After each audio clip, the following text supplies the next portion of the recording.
Electromagnetic இண்டக்ஷன்ங்கிற சாப்டர்ல எப்படி எல்லாம் கொஸ்டின்ஸ் கேட்கலாம் நீட்லயும் ஜேஇலையும் அப்படிங்கறத நம்ம டிஸ்கஸ் பண்ணிருக்கோம். அது ப்ரீவியஸ் வீடியோஸ்ல இருக்கு. அதை பார்க்காதவங்க பார்த்துக்கோங்க. இந்த வீடியோல நம்ம என்ன பார்க்க போறோம்னா அல்டர்னேட்டிங் கரண்ட்ங்கிற சாப்டர்ல இருந்து எப்படி எல்லாம் கொஸ்டின்ஸ் கேட்கலாம் அப்படிங்கறத நம்ம பார்க்கலாம். இப்போ பாருங்க, first question, alternating current cannot be measured by DC ammeter because மாறுதிசை மின்னோட்டத்தை DC அம்மீட்டரால் அளவிட முடியாது. ஏனெனில் நமக்கு கரண்ட்ல ரெண்டு டைப் இருக்கும் தெரியும். ஒன்னு வந்தனா ஏசி, இன்னொன்னு டிசி. ஏசிங்கிறது கண்டினியூஸா அதோட டைரக்ஷனை மாத்திக்கிட்டே இருக்கும், டிசிங்கிறது ஸ்டடியா இருக்கும். இப்ப அல்டர்னேட்டிங் கரண்ட் ஏசியை வந்து பார்த்தோம்னா ஏசி அம்மீட்டரை தான் மெஷர் பண்ண முடியும். அதே மாதிரி டிசி கரண்ட்டை டிசி அம்மீட்டரை தான் மெஷர் பண்ண முடியும். இங்க கேட்கறது ஏசி கரண்ட் டிசி அம்மீட்டர்ல ஏன் மெஷர் பண்ண முடியாது அப்படிங்கிறதுக்கான கொஸ்டின். ஃபர்ஸ்ட் ஆப்ஷன் பாருங்க, AC cannot pass through DC ammeter. DC ammeter வழியாக ஏசி மின்னோட்டம் செல்ல முடியாது. ஏசி சேஞ்சஸ் டைரக்ஷன், ஏசி திசையை மாற்றிக்கொள்ளும். Average value of current of complete cycle is 0. முழு சுழற்சியில் மின்னோட்டத்தின் சராசரி மதிப்பு 0 ஆகும். DC ammeter will get damage, DC ammeter சேதமடையும் அப்படின்ட்டு 4 ஆப்ஷன் கொடுத்துருக்காங்க. இதுல ஏன் டிசி அம்மீட்டர் ஏசி கரண்ட்டை மெஷர் பண்ண முடியாதுன்னா, ஒரு கம்ப்ளீட் சைக்கிள்ல ஆவரேஜ் வேல்யூ வந்து பார்த்தோம்னா 0. சரியா, average value of current of complete cycle is 0. முழு சுழற்சியில் மின்னோட்டத்தின் சராசரி மதிப்பு 0 ஆகும். அதனால டிசியில வச்சோம்னா அது ஆவரேஜ் வேல்யூ மெஷர் பண்ணும்போது என்ன வரும், ரிசல்ட் 0 தான் வரும். அதனால இந்த ரீடிங் நம்மளால மெஷர் பண்ண முடியாது. சோ கரெக்ட் ஆப்ஷன் வந்துனா third option. Okay, next question. The AC voltage across a resistance can be measured by using a. மின்தடையில் உள்ள ஏசி மின்னழுத்தத்தை எதை பயன்படுத்தி அளவிட முடியும்? ஒரு ரெசிஸ்டர் இருக்கு, மின்தடை, அதுல இருக்கக்கூடிய மின் அழுத்தம் அதை வந்து எதை யூஸ் பண்ணி மெஷர் பண்ணலாம்? ஏசி மின்னழுத்தத்தை எதை யூஸ் பண்ணி நம்மளால மெஷர் பண்ண முடியுங்கிறது கொஸ்டின். ஃபர்ஸ்ட் வந்து கேட்கிறாங்க ஹாட் வயர் வோல்ட் மீட்டர், வெப்ப கம்பி மின்னழுத்தமானி, மூவிங் காயில் கால்வனோமீட்டர், கம்பி சுருள் நகரும் கால்வனோமீட்டர், பொட்டன்சியல் காயில் கால்வனோமீட்டர், மின்னழுத்த சுருள் கால்வனோமீட்டர், மூவிங் மேக்னெட் கால்வனோமீட்டர், காந்தம் நகரும் கால்வனோமீட்டர். 4 ஆப்ஷன் கொடுத்திருக்காங்க. ஒரு ரெசிஸ்டன்ஸ் வழியா பொட்டன்ஷியல் டிஃபரன்ஸ் எப்படி மெஷர் பண்ண முடியும் அப்படின்னா ஹாட் வயர் வோல்ட் மீட்டர், வெப்ப கம்பி மின்னழுத்தமானிங்கிற இந்த டிவைஸ் யூஸ் பண்ணி தான் நம்ம மெஷர் பண்றோம். Next question, an AC source is rated at 220 volt 50 Hz. The time taken for voltage to change from its peak value to 0 is. ஒரு ஏசி மின்னழுத்த மூலமானது 220 வோல்ட் 50 ஹெர்ட்ஸ் என மதிப்பிடப்பட்டுள்ளது. மின்னழுத்தம் அதன் பெரும மதிப்பிலிருந்து 0க்கு மாற எடுக்கும் நேரம் என்ன? ஒரு அல்டர்னேட்டிங் கரண்ட் வச்சுக்கோங்களேன், அதை எப்படி நம்ம ரெப்ரசென்ட் பண்ணுவோம்னா, கரண்ட்னாலும் சரி வோல்டேஜ்னாலும் சரி இப்படி இருக்கிறது தான் அல்டர்னேட்டிங் கரண்ட் ஆர் வோல்டேஜ். சரியா, இதுல வந்து என்ன, இதோட வோல்டேஜ் எவ்வளவு சொல்லிட்டாங்கன்னா V is equal to 220 volt அப்படின்னு சொல்லிட்டாங்க. இது V வேல்யூ. சரியா, இது ஃப்ரீக்வன்சி எவ்வளவுனா 50 ஹெர்ட்ஸ் அப்படிங்கறது சொல்லியிருக்காங்க. Frequency equal to 50 hertz. இப்போ என்ன கேட்கறாங்கன்னா, பெரும மதிப்பிலிருந்து 0க்கு மாற எவ்வளவு நேரம் எடுக்கும்? இது மேக்ஸிமம் வேல்யூ, பீக் வேல்யூ. இதுல இருந்து இங்க வரதுக்கு எவ்வளவு டைம் எடுக்கும் அப்படிங்கறத கேட்கறாங்க. இப்போ வந்து பாருங்க, ஒரு கம்ப்ளீட் சைக்கிளை எக்ஸிக்யூட் பண்றதுக்கு எடுத்துக்கக்கூடிய டைம் தான் என்ன சொல்றோம், டைம் பீரியட் அப்படின்னு சொல்றோம். சரியா, இப்ப ஃப்ரீக்வன்சிக்கும் டைம் பீரியடுக்கு என்ன ரிலேஷன்ஷிப்? ஏன்னா நமக்கு ஃப்ரீக்வன்சி 50 ஹெர்ட்ஸ்னு கொடுத்துட்டாங்க, ஃப்ரீக்வன்சிக்கும் டைம் பீரியடுக்கு என்ன ரிலேஷன்ஷிப் அப்படின்னு பார்க்கணும். அப்ப time period T is equal to inverse of the frequency. நமக்கு frequency F is equal to 1/Tங்கிறது தெரியும். அப்ப T யோட மதிப்பு என்ன, 1/F. அப்ப ஒரு கம்ப்ளீட் சைக்கிளுக்கு எவ்வளவு டைம் எடுத்துக்குதுன்னா 1/50 செகண்ட்ஸ் அப்படிங்கிறது எடுத்துக்கும். அப்ப இங்க இருந்து இதுக்கு வந்து என்னன்னா 1/50 செகண்ட்ஸ் எடுத்துக்கிட்டா நமக்கு இதுல ஒரு 1/4 பங்கு மூவ் ஆகிறதுக்கு எவ்வளவு டைம் எடுத்துக்கணும் அப்படின்னா, அதான் வந்து மேக்சிமம் வேல்யூல இருந்து 0க்கு வரதுக்கான டைமிங். அது எவ்வளவு டைம்னா 1/4 இன்டு 1/50. சரி, அதாவது T/4. அதாவது கம்ப்ளீட் சைக்கிளுக்கு வந்து 1/50 செகண்ட்ஸ். அதுல 1/4 பங்கு மூவ் ஆகிறதுக்கு, ஏன்னா மேக்சிமம் டு 0 வரதுக்கு எவ்வளவு வேல்யூ வரும், T/4. அப்ப T/4 1/4 இன்டு 1/50 போட்டோம்னா நமக்கு 1/200 அப்படின்ட்டு வரும். 1/200 அப்படின்னா இது எப்படி எழுதலாம்னா 1/2 இன்டு 10⁻⁻2 செகண்ட், இல்லாட்டி 0.5 இன்டு 10⁻⁻2 செகண்ட், இல்லாட்டி 5 இன்டு 10⁻⁻3 செகண்ட் எழுதலாம். 5 into 10 power minus 3 second அப்படினா option 4 தான் கரெக்டான answer. Next question, the RMS value of potential difference V shown in the figure is. படத்தில் காட்டப்பட்டுள்ள மின்னழுத்த வேறுபாடு V இன் RMS மதிப்பு. ஒரு கிராஃப் கொடுத்திருக்காங்க, அதுல ஒரு ஸ்கொயர் வேவ்ல இந்த மாதிரி வேவ் ஃபார்ம் போகுது. சரியா, இதுக்கு RMS வேல்யூ என்னன்னு கேட்டிருக்காங்க, V0 வேல்யூ கொடுத்திருக்காங்க. நமக்கு RMS வேல்யூன்னு கேட்டா எந்த டவுட்டும் இல்ல, இதுக்கு ரொம்ப கன்ஃபியூஸ் பண்ணிக்க தேவையில்லை. சரியா, RMS வேல்யூனா VRMS அப்படின்னு கேட்டாவே V0/√2. அது எந்த ஷேப்பா இருந்தாலும் நீங்க கவலைப்பட தேவையில்லை. அப்ப V0/√2ங்கிற ஆப்ஷன் எங்க இருக்கு? ஆப்ஷன் 4 இதுதான் கரெக்டான answer. Next question, the frequency of an alternating voltage is 50 cycles per second and its amplitude is 120 volt, then its RMS value will be.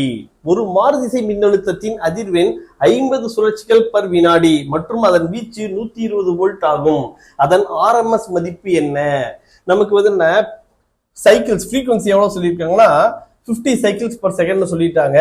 இதோட வீச்சு மேக்ஸிமம், அதாவது ஆம்பிளிடியூட் V0 வேல்யூ கொடுத்துருக்காங்க 120 வோல்ட் அப்படின்னு சொல்லியிருக்காங்க. நமக்கு என்ன கேட்கறாங்கன்னா VRMS வேல்யூ என்னன்னு கேட்கறாங்க.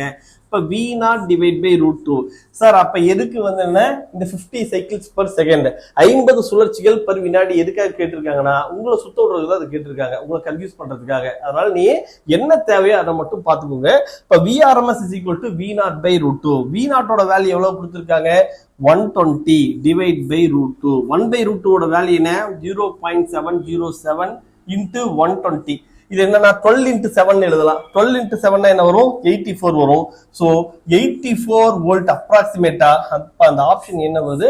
ஆப்ஷன் 1 84.8 வோல்ட்ங்கிறது கரெக்டான answer. Next question, the peak value of AC voltage on a 220 volt mains is. 220 volt AC மின்னழுத்தம் கொண்ட மின்மூலத்தின் பெரும மின்னழுத்தம் என்ன? இப்ப நம்ம என்ன ஃபார்முலா யூஸ் பண்ணோமோ அதேதான். என்ன ஃபார்முலா? VRMS = V0/√2. நமக்கு என்ன கேக்குறாங்க? V0 வேல்யூ கேக்குறாங்க. அப்ப VRMS√2 அப்படிங்கிறது வரும். VRMS வேல்யூ தான் 220. அப்ப 220/√2 வோல்ட் அப்படிங்கிறது answer. So option 3 is the correct one. ரொம்ப சிம்பிளான formula. VRMS = V0/√2. Next question, in the AC circuit the current is expressed as I is equal to 100 sin 200 pi t. In this circuit the current rises from 0 to peak value in time. AC மின்சுற்றில் மின்னோட்டம் I = 100 sin 200 pi t என வெளிப்படுத்தப்படுகிறது. இந்த மின்சுற்றில் மின்னோட்டம் பூஜ்ஜியத்திலிருந்து பெரும மதிப்புக்கு உயரும் நேரம் என்ன? இது நம்ம ஏற்கனவே இப்பதான் ஒரு கொஸ்டின் பார்த்தோம். அதுல என்ன கேட்டதுன்னா பீக்ல இருந்து மேக்ஸிமம் வேல்யூல இருந்து 0க்கு வரதுக்கு என்னன்னு கேட்டாங்க. இங்க வந்து என்ன கேக்குறாங்கன்னா பூஜ்ஜியத்திலிருந்து பெரும மதிப்பு. சரியா, current rises from 0 to peak value in time. 0 to peak value என்ன? இந்த டைம் கேக்குறாங்க. நமக்கு இது வந்து கம்ப்ளீட் டைம் பீரியட் T. இது T வந்து என்னங்கிறது தெரிஞ்சுனா நம்ம இந்த டைம் என்ன T/4 என்னங்கிறத கால்குலேட் பண்ணலாம். இதுக்கு முன்ன கேட்ட கொஸ்டின்ல ஃப்ரீக்வன்சி F ஓட வேல்யூவை கொடுத்துட்டு நமக்கு மேக்ஸிமம் டு 0 வரதுக்கு எவ்வளவு டைம்னு கேட்டாங்க. ஆனா இந்த தடவை என்ன பண்ணிருக்காங்கன்னா நமக்கு ஒரு ஈக்குவேஷன் கொடுத்துட்டாங்க. என்ன equation? I is equal to 100 sin 200 pi t அப்படின்னு கொடுத்துட்டாங்க. இதை நம்ம என்ன பண்ணணும்? I is equal to I0 sin omega t அப்படிங்கிற ஈக்குவேஷனோட கம்பேர் பண்ணணும். இதுல ஒமேகாவோட வேல்யூ என்ன? 200 pi. ஒமேகாங்கிறது என்ன சொல்லலாம்னா I0 sin 2 pi f into t னு வச்சுக்கலாம். சரியா, இதுல வந்து பாருங்க இந்த ரெண்டு ஈக்குவேஷனையும் கம்பேர் பண்ணுங்க. இதையும் கம்பேர் பண்ணுங்க. 2 pi f இருக்கிற இடத்துல என்ன இருக்கு? 200 pi tங்கிறது இருக்கு. pi கேன்சல் ஆயிடும். ஒரு 2க்கு 200 கேன்சல் ஆச்சுன்னா இங்க 100ன்னு வந்துரும். சரியா, அப்ப frequency f is equal to என்னன்னா 100. சரியா, அதாவது t வரக்கூடாது இந்த இடத்துல. 2 pi f is equal to 200 pi.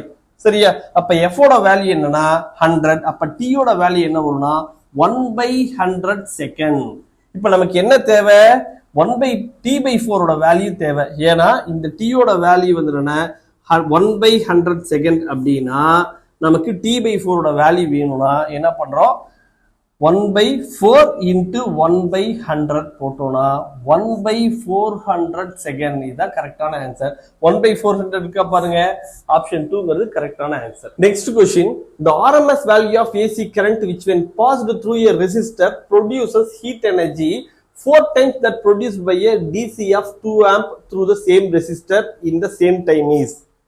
ஒரு குறிப்பிட்ட நேரத்தில் மின்தடை வழியே செல்லும் RMS மின்னோட்டம் அதே நேரத்தில் அதே மின்தடை வழியே செல்லும் 2 ஆம்பியர் டிசியால் உற்பத்தி செய்யப்படும் வெப்பாற்றலை விட 4 மடங்கு வெப்பாற்றலை உருவாக்குகிறது எனில் ஏசி மின்னோட்டத்தின் RMS மதிப்பு என்ன? இப்ப வந்து பாருங்க, உங்களுக்கு சிம்பிளா ஒரு விஷயத்தை எக்ஸ்பிளைன் பண்றேன். ஒரு இங்கிலீஷ்ல ஒரு கொஸ்டின் கொடுத்துருக்காங்க, 2 லைன்ல முடிஞ்சிருச்சு, சிம்பிளா அதை எக்ஸ்பிளைன் பண்ண முடிஞ்சிருச்சு.